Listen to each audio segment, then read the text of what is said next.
اعوذ باللہ من الشیطان الرجیم بسم اللہ الرحمن الرحیم۔ شداد کے بارے میں کہا جاتا ہے کہ اس نے ایک جنت بنائی تھی جو بہت بڑی تھی اور اس کی تعمیر میں کئی سال لگے، لیکن شداد کو یہ جنت دیکھنا نصیب نہ ہوئی۔ تاریخ کی کتابوں میں شداد کا واقعہ تواتر کے ساتھ بیان کیا گیا ہے۔ شداد کے بارے میں مشہور ہے کہ وہ قوم عاد کا بادشاہ تھا۔ اسی قوم کی طرف حضرت ہود علیہ السلام کو بھیجا گیا۔ اللہ تعالیٰ نے اس قوم کو غیر معمولی قد و قامت اور قوت عطا فرمائی تھی۔ ان میں ہر شخص کا قد کم از کم 12 گز کا ہوتا تھا۔ اس طاقت کا یہ حال تھا کہ بڑے سے بڑا پتھر جس کو کئی آدمی مل کر بھی نہ اٹھا سکیں، ان کا ایک آدمی ایک ہاتھ سے اٹھا کر پھینک دیتا تھا۔ یہ لوگ طاقت و قوت کے بلبوتے پر پورے یمن پر قابض ہو گئے۔ دو بادشاہ خاص طور پر ان میں بہت جاہ و جلال والے ہوئے۔ وہ دونوں بھائی تھے، ایک کا نام شدید تھا جو بڑا تھا اور دوسرے کا نام شداد تھا جو اس کے بعد تخت نشین ہوا۔ یہ دونوں وسیع علاقے پر قابض ہو گئے اور بے شمار لشکر و خزانے انہوں نے جمع کر لیے۔ شداد نے اپنے بھائی شدید کے بعد سلطنت کی رونق کو کمال تک پہنچایا۔ دنیا کے کئی بادشاہ اس کے باج گزار تھے۔ اس دور میں کسی بادشاہ میں اتنی جرأت اور طاقت نہیں تھی کہ اس کا مقابلہ کر سکے۔ اس تسلط اور غلبہ نے اس کو اتنا مغرور اور متکبر کر دیا کہ اس نے خدائی کا دعویٰ کر دیا۔ اس وقت کے علماء مصلحین وغیرہ نے جو سابقہ انبیاء کے علوم کے وارث تھے اسے سمجھایا کہ اللہ سے ڈرو، تو وہ کہنے لگا جو حکومت و دولت اور عزت اس کو حاصل ہوئی ہے، اس سے زیادہ اللہ تعالیٰ کی عبادت کرنے سے کیا حاصل ہوگا؟ جو کوئی کسی کی خدمت و اطاعت کرتا ہے یا تو عزت و منصب کی ترقی کے لیے کرتا ہے یا دولت کے لیے کرتا ہے۔ مجھے تو یہ سب کچھ مل چکا ہے، مجھے کیا ضرورت میں کسی کی عبادت کروں؟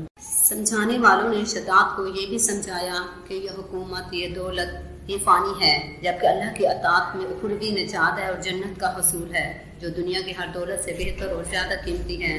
شداد نے پوچھا یہ جنت کیسی ہوتی ہے اور جنت کا حصول کس طرح ممکن ہے؟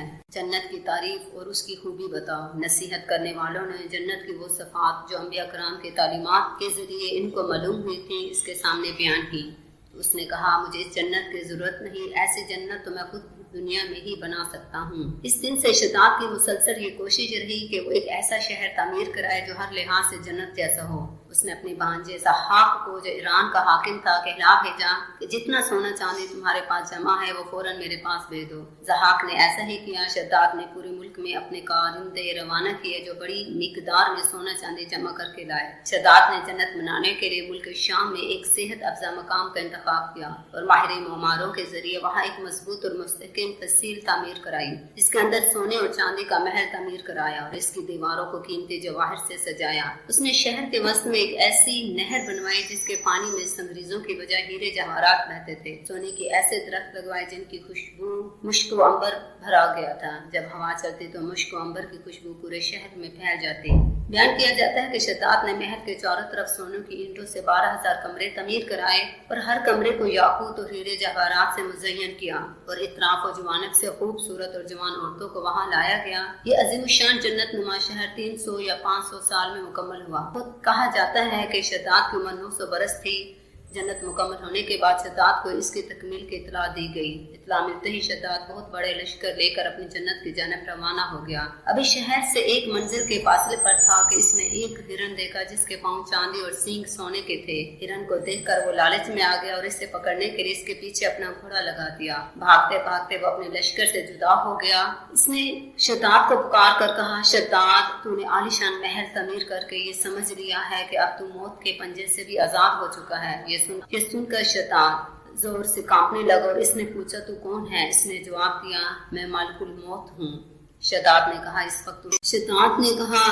وقت تمہیں مجھ سے کیا کام ہے اور میری راہ میں کیوں روڑے اٹکا رہے ہو؟ مالک الموت نے کہا میں صحرا میں تیرے روح قبض کرنے آیا ہوں۔ شداد نے کہا مجھے کم از کم اتنی مہلت دے دو کہ میں اپنی بنائی ہوئی جنت کو اپنی آنکھوں سے دیکھ لوں۔ مالک الموت نے اجازت نہ دی۔ چنانچہ شداد گھوڑے سے گرا اور مر گیا۔ اس کے لشکر نے ایک آسمانی چنگھاڑ سنی تو پورے کا پورا لشکر آن واحد میں ختم ہو گیا اور جنت جانے کے بجائے ملک عدم پہنچ گیا۔ اگر آپ کو ویڈیو اچھی لگے تو پلیز لائک اور سبسکرائب کر دیں۔ جزاک اللہ۔